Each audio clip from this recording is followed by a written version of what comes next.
Si tú recuerdas esto del movimiento rectilíneo, ponle pausa y empiézalo a resolver. De lo contrario, déjame darte un recordatorio rápido. El movimiento rectilíneo uniforme, entonces, bueno, para empezar, se refiere a que es en una línea recta, ¿ok? ¿Y qué es esta parte de uniforme? Esto del movimiento rectilíneo uniforme es cuando la velocidad es constante. Ahora, ¿esto por qué es importante? Porque tú podrías decir, bueno, pero pues eso simplemente es que vaya a 100 kilómetros por hora siempre. Y esto es muy importante porque precisamente la consecuencia de que tu velocidad sea constante significa que tu aceleración es cero.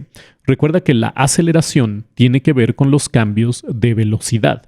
De manera que si tú estás cambiando la velocidad en el intervalo de tiempo que tú estás estudiando, significa que no tienes una velocidad constante. Con eso ya lo vas a poder resolver. Y la respuesta correcta es el inciso C. Vamos a ver por qué. Bueno, el inciso A queda muy claro que precisamente si nos está diciendo que frena paulatinamente, significa que la aceleración está presente, porque como dice que está frenando paulatinamente, tú estás cambiando de velocidad hasta llegar a cero. Entonces, en este caso sí hay aceleración. Y también sucede en el caso del inciso D. Y por cierto, intempestivamente significa que sucedió algo que no estaba esperado y que sucedió de jalón, ¿ok? O sea, no lo esperas y sucede así como ¡pum! Entonces, este tampoco era porque precisamente está frenando. Hay cambios de velocidad. Ahora, el inciso B podría estarte confundiendo porque tú dices, bueno, pero está cayendo en una línea recta. Sí, pero recuerda que cuando un objeto cae es porque la gravedad está actuando. Y la gravedad precisamente es una fuerza de aceleración. Entonces, en todas las ecuaciones que tienen que ver con aceleración, si nosotros estamos trabajando con caídas libres, entonces nosotros consideramos que la gravedad es precisamente la aceleración. Y en la mayoría de los problemas, como la gravedad va hacia abajo, normalmente le ponemos el signo negativo, pero eso puede variar dependiendo del problema. Por cierto, ya que estamos con esto de la gravedad, siempre apréndete que la gravedad de la Tierra es de 9.8 metros por segundo cuadrado. Es común estar necesitando este número para hacer cuentas sencillas en este tipo de ejercicios. Entonces, la B tampoco es. Finalmente, dice un tren que avanza en línea recta a razón de 2 metros cada segundo. Fíjate que aquí está expresada la velocidad. Cuando nos está diciendo que avanzas 2 metros cada segundo, significa que tú tienes un cambio de posición en un intervalo de tiempo, 2 metros por segundo. Esto es una medida de velocidad. Piensa en tu carro cuando vas a 100 kilómetros por hora en una zona de 60 y te están apañando con las fotomultas. Esto ya lo había grabado de otro video, así que simplemente me lo voy a piratear. Rotacional. Léelo con calma, ponle pausa e inténtalo de resolver. La respuesta correcta es el inciso D. Y me parece que este era como algo que podías estar deduciendo por lógica. Entonces, pero de todas maneras vamos a repasar bien qué significa todo esto. Entonces, nosotros tenemos ahí que dice que un equilibrista está caminando en una cuerda floja, ¿sale? El inciso A nos habla de que la barra pesa lo mismo que el equilibrista y que por eso los dos se compensan. Eso no tiene ningún sentido, porque si tú alguna vez has tratado de caminar encima de una cuerda o de cualquier cosa que esté así como muy inestable, pues no tiene ningún sentido que la barra que el equilibrista va llevando pese lo mismo que él y que gracias a eso no se caiga. Sería extremadamente fácil si el mundo funcionara así. O sea, que esto no tiene nada que ver. ¿Qué es lo que dice aquí? El equilibrista coloca verticalmente la barra, produciendo una torque en el extremo. ¿Esto para qué? No tendría ningún caso. Lo que queremos es equilibrio rotacional. Que desplaza la barra hacia adelante, llevándolo hacia adelante, pues bien por él, pero eso no me está diciendo nada de equilibrio. De hecho, eso podría hacer que se cayera la persona. Entonces, bueno, tú podías estar encontrando que era el inciso D. Vamos a ver qué significa todo esto. El equilibrio rotacional. Vamos a ver aquí este dibujito de acá. Si tú tienes algo que va a estar funcionando como eje, En este caso sería esta cosilla del sube y baja, que no me acuerdo cómo se llama.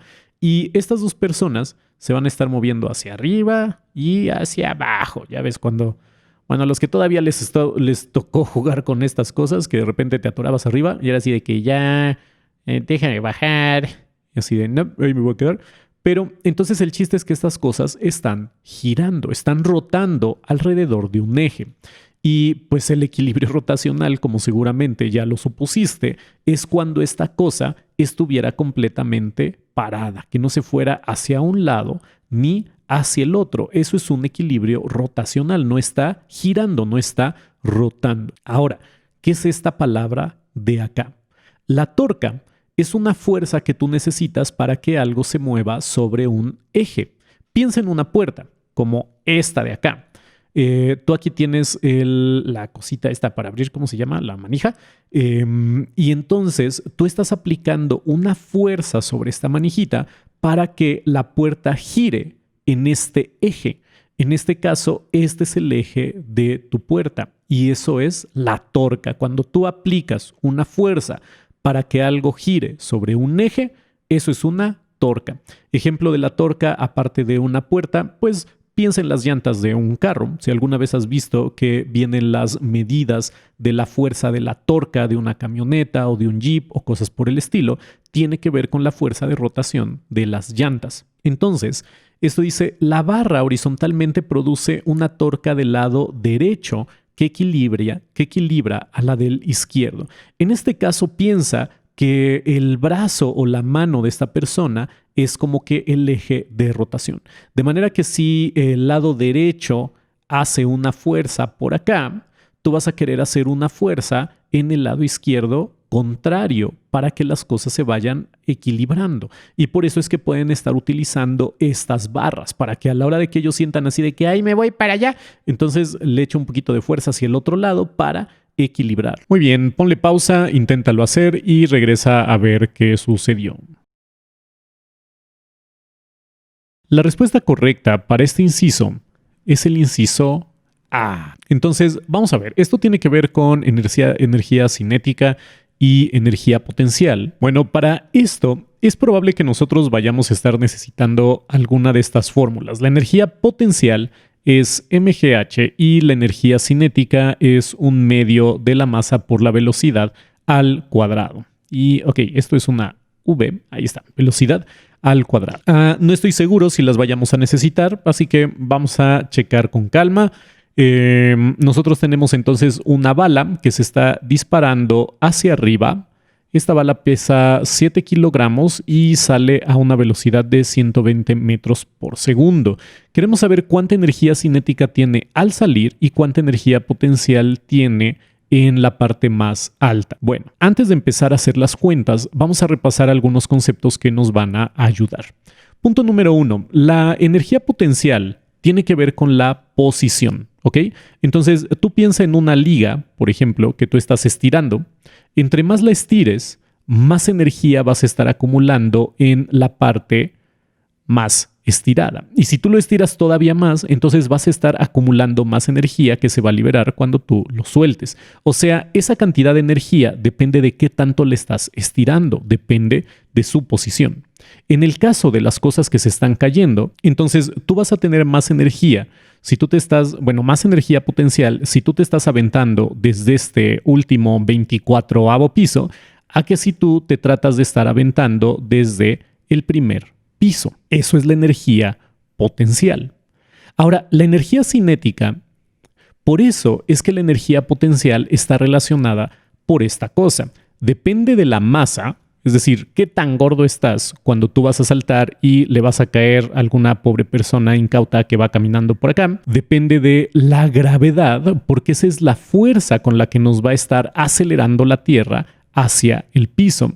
Y depende de la altura. Como ya habíamos comentado, la energía potencial depende de las posiciones. Entonces, a mayor altura, mayor energía potencial vas a tener. Por el otro lado, la energía cinética tiene que ver con el movimiento. Cinética, movimiento. Y entonces, Esta está relacionada otra vez por la masa, porque va a depender del objeto que nosotros estemos aventando, y también de la velocidad que lleve ese objeto. Entonces, no es lo mismo si yo te aviento un baloncito de plástico así como si nada, a que si te lo aviento todo súper ultra enojado, como si estuviéramos jugando quemados y me quisiera vengar de algo. Entonces, la energía cinética tiene que ver con el movimiento, la energía potencial tiene que ver con la posición. Pero hay algo muy curioso que sucede entre la energía potencial y la energía cinética. Cuando tú estás hasta aquí arriba, tú no te estás moviendo, todavía no estás cayendo, de manera que tu energía cinética es 0 y tu energía potencial, vamos a decir que está al 100%, porque te encuentras en la parte más alta. Una vez que tú llegas hasta abajo y entonces quedas aquí ya aplastado, ¿sí? Muerte total.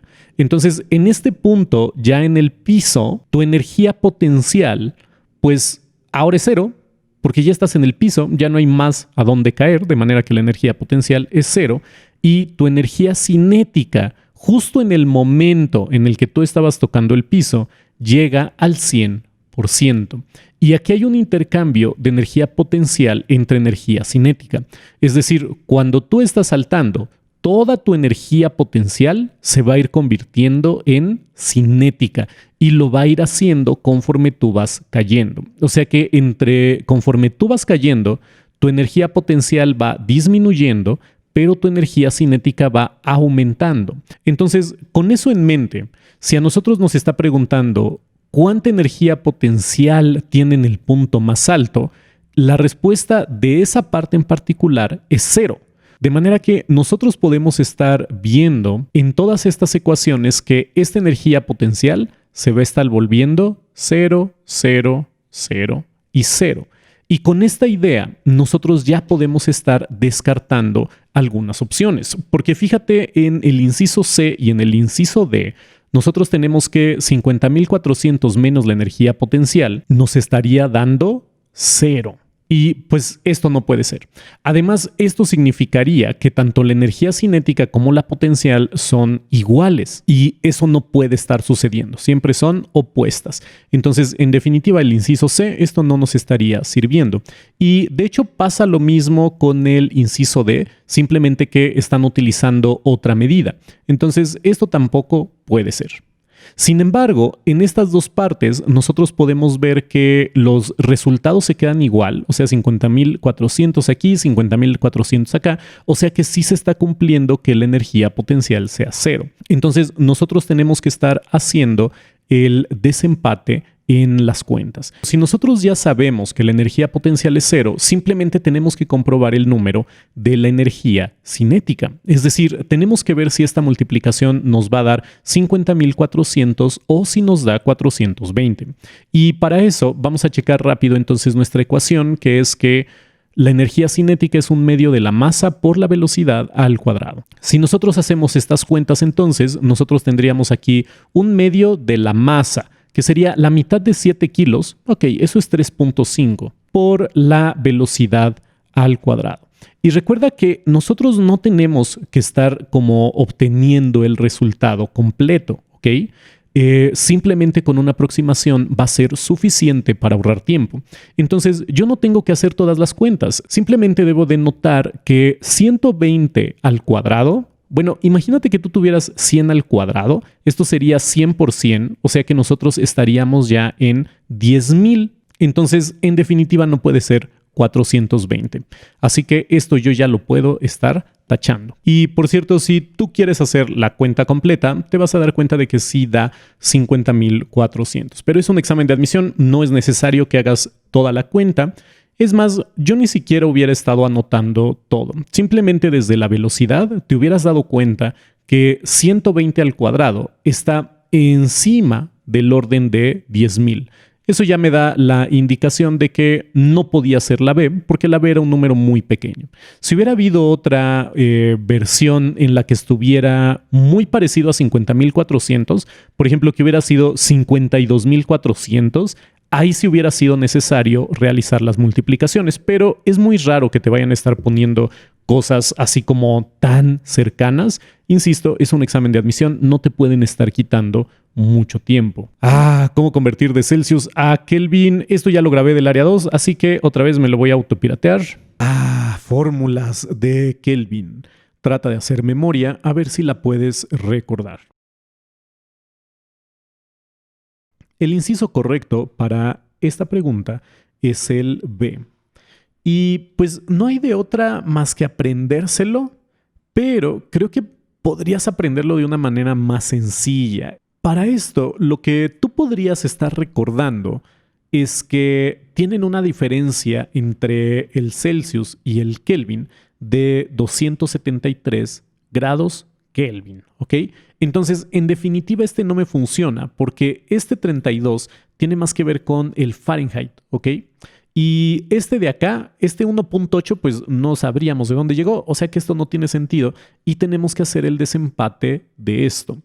No sé si te puede estar ayudando, pero el espacio tiene una temperatura de menos 273 grados Celsius. Esta es la temperatura más baja que se ha podido registrar hasta ahora, al menos con los instrumentos que tenemos.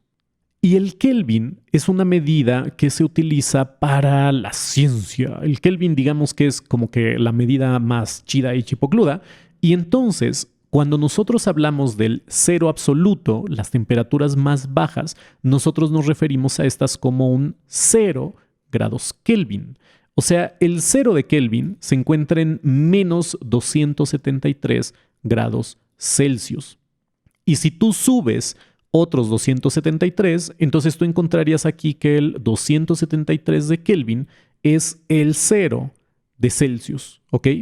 Entonces, por eso es que era el inciso B, porque a la temperatura que tú tienes en Celsius le tienes que sumar 273 grados para poder estar llegando a la de Kelvin. Número 5, definiciones. Más autopirateo, más definiciones. Trata de buscarlas. De hecho, por cierto, antes de que le pongas pausa y empieces a buscar, para que puedas estar repasando bien, busca todos los términos. Eso va a ser un muy buen repaso de los temas.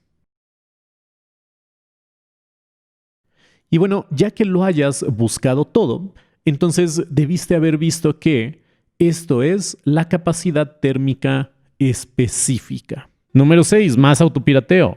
Ondas. Vamos a ver si te acuerdas bien de qué es lo que significan estas ondas. Muy bien, el inciso correcto es el inciso D.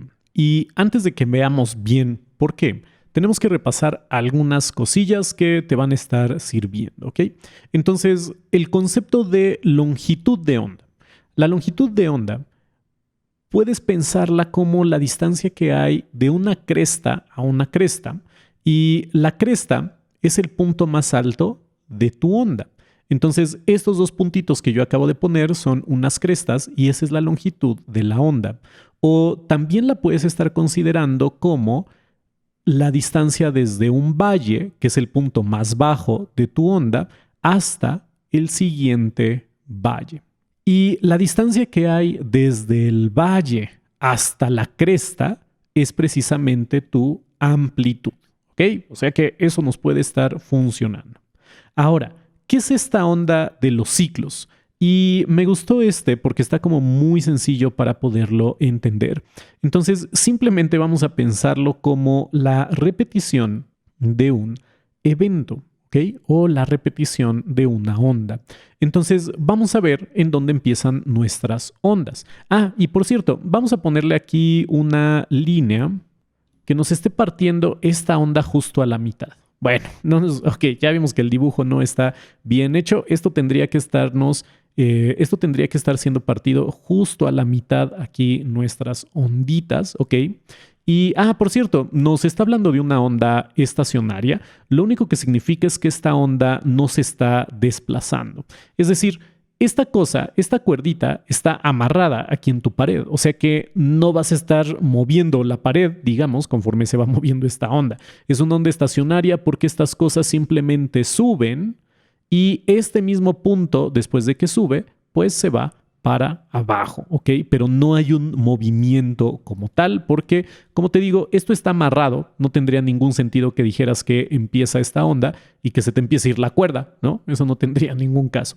Ok, ahora entonces, lo del ciclo. Pensemos que este ciclo precisamente nosotros lo medimos desde donde empieza el movimiento de nuestra onda. Entonces, para este ciclo va desde donde empieza el movimiento de la onda hasta que regresa al mismo punto. Entonces, vamos a ver cuántos ciclos hay acá. Nosotros empezamos aquí, empieza a subir, empieza a bajar y termina completo todo ese movimiento de subida hasta la cresta, de bajar hasta el valle y regresamos a la posición original. Entonces ahí llevamos un ciclo. Después vendría otra vez un segundo ciclo. Nos vamos por un tercer ciclo, cuarto ciclo y quinto ciclo hasta que regresara a este puntito. O sea que nosotros tenemos 5 ciclos ahí y nosotros los tenemos en 90 centímetros. Es decir, en 90 centímetros nosotros tenemos 5 ciclos. Y por cierto, para estar pensando en esta fórmula, tú la podrías estar deduciendo de las respuestas, porque la respuesta está en centímetros por ciclos. Por eso es que tú podrías decir, ok, necesito centímetros arriba, ciclos abajo. Arriba tengo 90 centímetros, abajo tengo 5 ciclos. Y 90 entre 5 nos da 18. Y así de fácil. Al fin, número 7, una distinta que no venía en la otra guía. Ok, para poder estar haciendo esto, resistencia total, qué extraño que les vayan a estar poniendo esto en área 3, necesitamos unas ecuaciones. Si tú ya lo sabes hacer, entonces simplemente hazlo y continúa. Muy bien, para esto tenemos que recordar 2 conceptos. Uno son las resistencias en serie. O sea, tú tienes un circuito y acuérdate que este símbolo es el símbolo de resistencia. Entonces, tú tienes un circuito en el que tú vas a tener tus resistencias una tras otra, tras otra, tras otra. Estos circuitos, piensa en las series navideñas. Cada uno de los foquitos actúa como un tipo de resistencia en el que está pasando la corriente, se genera calor, se genera luz y todo esto. Bueno, el calor no mucho porque ahorita ya con los LEDs y todo esto son muy eficientes, pero en general siguen siendo resistencias en serie. A estas resistencias nosotros las podemos ir llamando como R1, R2, R3, R4 para poderlas distinguir. Si tú quieres saber cuánto están representando las resistencias totales en serie, lo único que tienes que hacer es sumarlas. Es decir, la resistencia total que va a estar poniendo este circuito simplemente es la suma de R1 más R2 más R3 más R4. Esto no pasa. Y por cierto, una de las desventajas con esto es que si uno de nuestros foquitos se reventaba, es decir, si una de estas resistencias se funde, entonces la corriente ya no tiene cómo llegar hasta esta parte y por eso es que tu serie navideña valía desde el foquito que se fundía y ya no servían todas las demás, había que cambiar el foquito. En el caso de las resistencias en paralelo, nos da una ventaja sobre eso, porque tú tienes la corriente que está viajando por acá, vamos a decir que aquí está nuestra fuente de energía, entonces tú tienes la corriente que está viajando por ahí y llega a unas resistencias en paralelo. Si una de estas resistencias se quiebra, ya no da para más y entonces se muere, el circuito todavía va a tener corriente porque tienes corriente llegando por los dos lados. O sea que si una de estas muere, no hay ningún problema porque sigue del otro lado. Bueno, el problema puede ser que si hay unas resistencias ahí, pues es para no dañar algún tipo de circuito. Entonces, si una resistencia se muere, es probable que pudieras poner en riesgo el aparato electrónico o lo que sea donde estén estas resistencias. Ahora, ¿cómo podemos estar calculando la resistencia? Pero, ¿sabes qué? Vamos a cambiar aquí un poco el dibujito. Vamos a poner que tuviéramos 4 resistencias en paralelo para que tú puedas estar viendo cómo se estaría haciendo. Y aquí vamos a poner la cuarta, ¿ok? Y de la misma manera, esto es R1, R2, R3... y R4. Imagínate que toda esta parte de acá está actuando como si fuera una sola resistencia grandototototota. ¿Cómo podemos saber cuánto vale esa resistencia grandototototota? Bueno, ya no lo podemos estar sumando de esta forma, sino que tenemos que hacer esto. Para empezar, todo tiene que ser como una fracción. Es decir, 1 sobre la resistencia total va a ser la suma de cada una de estas, pero expresadas como una fracción. Entonces sí, es un poco latosa esta fórmula, pero pues es lo que hay. De manera que cuando tú quieras estar haciendo estas cuentas, primero vas a tener que estar haciendo una suma de fracciones. Y vamos a suponer que tú llegas a una suma y que te da, yo qué sé, un quinto, ¿ok? Pero acuérdate que esto es sobre la resistencia total. Entonces, si tú quieres saber cuánto vale la resistencia total, simplemente voltea estas cosas. Si yo mando la resistencia total hacia arriba y el 1 hacia abajo, entonces me va a quedar resistencia total, claro, entre 1, pero la resistencia total entre 1 me da la resistencia total. Y lo mismo tengo que hacer de este lado. Las tengo que voltear. O sea que el 5 lo mando hacia arriba. Fíjate que esta idea de estar volteando nuestros dos lados de la ecuación es lo mismo que si yo hiciera un despeje. Si este 5 yo lo paso multiplicando, tendría 5 entre la resistencia total es igual a 1. Y después la resistencia total la paso hacia el otro lado y entonces termino con la resistencia total. Es lo mismo, simplemente terminan de lados diferentes, pero los lados en una ecuación no importan realmente. Muy bien.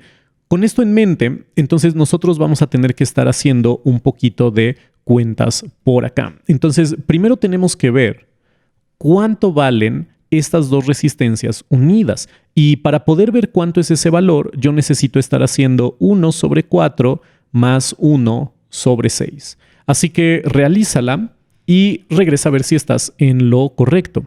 Sin calculadora, por cierto, porque recuerda que no la vas a tener en el examen. Ok, entonces esto debió de haberte dado 5/12. Si no sabes por qué te dio 5/12, ve a buscar videos de cómo estar haciendo sumas de fracciones. Entonces vamos a cambiar rápidamente este dibujo simplemente porque quiero que veas por dónde van los tiros, ¿ok? Entonces nosotros teníamos nuestra primera resistencia de 2 ohms y después venía la resistencia en paralelo.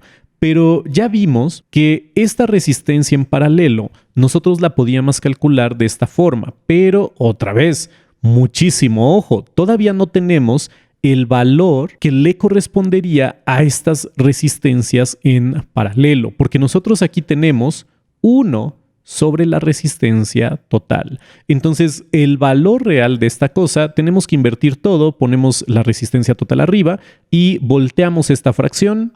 12 quintos, este es el valor.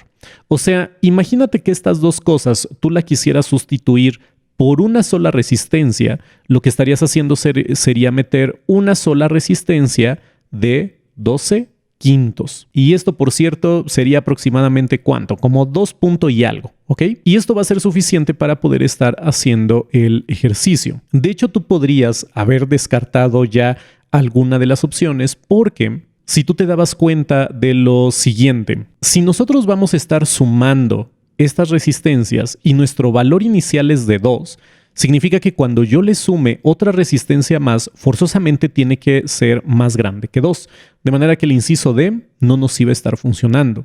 El inciso C, tú podías darte cuenta de que eso hubiera resultado si hubiéramos sumado todos los números. 6 más 4 son 10, más 2 son 12. Eso significa que le están sumando en serie y eso era incorrecto. Ya con esto tú te podías deshacer de estas opciones y ahora para el desempate ni siquiera tenías que hacer realmente la suma y te voy a enseñar por qué. Este 2.41, ese resultado hubiera salido si estas dos resistencias te hubieran dado como resultado 0.41. Es un número menor a 1. Si tú te das cuenta, cuando tú hiciste esta suma de acá, tú tenías un resultado que era menor que 1. O sea, si tú lo hubieras pensado simplemente desde acá, que tú ibas a sumar un cuarto más un sexto, tú ya ibas a estar viendo que el resultado iba a ser menor que 1. Eso hubiera significado que se les olvidó voltear esta cosa de acá. O sea que eso hubiera sido otra idea para poder estar descartando el inciso A. De lo contrario, bueno, hubieras podido hacer precisamente lo que hicimos, darnos cuenta de que 12 quintos es alrededor de 2 y el resultado más cercano era el inciso B. Muy bien, ¿qué pasa con la presión atmosférica? Esto es un dato curioso científico, entonces nos está preguntando, a ver, ponle pausa y trata de resolverla. Y el inciso correcto era el inciso B. Entonces, piensen que cuando tú vas subiendo en una montaña, ¿ok? Imagínate que tú tienes la atmósfera de toda la Tierra, ¿sale? Y bueno, vamos a decir que aquí está el Monte Everest súper altísimo y que por acá nosotros estamos en la playa a nivel del mar, ¿ok? Entonces, tú estás aquí muy feliz, todo calientito, con tus lentes de sol y toda la onda aquí en el pool party, que bueno, ya no hay porque es pandemia y vamos a morir. Pero ahora imagínate qué es lo que está sucediendo en términos de la atmósfera. Entonces, tú lo que tienes aquí es que pues nosotros estamos todos llenos de oxígeno. Gracias a eso nosotros podemos estar respirando y toda la onda. Sin embargo, en las partes más bajas, nosotros tenemos mayores concentraciones de oxígeno, ¿ok? Puedes respirar mejor cuando estás en la playa a que cuando estás justo en el monte Everest, porque empieza a haber cada vez menos y menos y menos oxígeno. Entonces, esta parte de la presión atmosférica, imagínatela como si toda esta cantidad de aire tuviera un peso, que de hecho pues tiene un peso, eso es parte de la presión atmosférica que podemos medir con las cosas estas de mercurio, que ya se me fue su nombre, pero imagínate que tú estás cargando aquí una gran cantidad de peso del aire. Imagínate que esto fuera una alberca. Cuando tú estás en lo profundo de la alberca, tú tienes que estar soportando todo el peso del agua que está encima de ti desde la altura a la que tú estás sumergido. O sea que conforme más empiezas a bajar en la alberca, más cantidad de agua tienes encima que te está oprimiendo. ¿Ok? Entonces vamos a ver las opciones. La cima siempre está sujeta a fuertes vientos ascendentes. Esto no tiene nada que ver con la presión atmosférica. La presión hidrostática del mar influye. ¿Qué tiene que ver la presión hidrostática? La presión hidrostática tiene que ver con fluidos en reposo y con la presión que se está ejerciendo por el mismo peso del fluido. Pero si estamos hablando de la presión hidrostática del mar, pues la presión hidrostática del mar se queda en la presión hidrostática del mar, como en Las Vegas. Ahora nos dice que la densidad del aire soportada es mayor. ¿Pero eso qué tiene que ver? O sea, si la densidad de algo está aumentando, ¿no debería de ser también la presión mayor porque aumentó su densidad? No lo sé, esto suena como muy raro. Entonces, nosotros tenemos aquí la altura de la capa de aire que soporta la cima es menor. Pues sí, velo de esta forma. Si tú estás aquí, de aquí al espacio, a lo mejor ya tienes una separación como chiquita. Bueno, chiquita entre comillas, porque obviamente llegar todavía al espacio desde el Everest te faltaría un montón de kilómetros por ahí, pero imagínate que esta es la distancia para que tú puedas estar llegando al espacio y puedas estar viendo las estrellitas. Y nos está diciendo la altura de esta capa de aire es menor. Pues sí, porque si tú lo estás viendo con el que está aquí en Acapulco disfrutando la buena vida, pues todo esto de aquí es lo que tiene que estar soportando del peso del aire el acapulqueño. Entonces, sí, en definitiva, era el inciso B. Dualidad onda-partícula, ya lo grabé, me lo voy a robar de mi video anterior. Ahora sí. Ok. Pues sí, ya ponle pausa. Muy bien, entonces dice el carácter dualidad onda-partícula. Esto es como cultura general de física. ¿Podrías estar haciendo algún tipo de, como de eliminación por lógica? Si nosotros estamos hablando de la onda partícula, de la propiedad corpuscular de la luz, entonces tú podrías decir, bueno, los rayos X tienen que ver con radiación y con que yo me rompo un brazo y me sacan la foto de mi hueso. Entonces, esto en definitiva no debería de poder ser. El descubrimiento de los rayos catódicos. Ok, eso tiene más bien que ver con electrones, televisiones tal vez. Entonces, no, esto no. Radiactividad natural. ¿Qué tiene que ver la radioactividad con la dualidad onda-partícula? Si nosotros estamos hablando de onda-partícula, más bien estaríamos pensando en el espectro visible de la luz. Radioactividad no me gusta. Y ahí está el efecto fotoeléctrico. Es la única que se me ocurre como de estarte dando tips de cómo poder haber descartado esta opción, pero realmente esto es como cultura general científica. Entonces, son datos que hay que estar conociendo. Y modelo de Thomson también. Oh, ok, esta guía estuvo muy cortita. Y otra cosa más de datos, estas cosas las has estado viendo desde la secundaria. Entonces, simplemente hay que estar relacionados con todos los modelos atómicos porque puede ser que te pregunten cualquiera de esos. Entonces, mi recomendación es que te vayas a Google y busques cuáles son los modelos atómicos. Y una vez que hayas hecho eso, regresa y vas a ver que la respuesta correcta era el inciso A. Pero en este caso, pues simplemente era conocer los diferentes modelos que hay.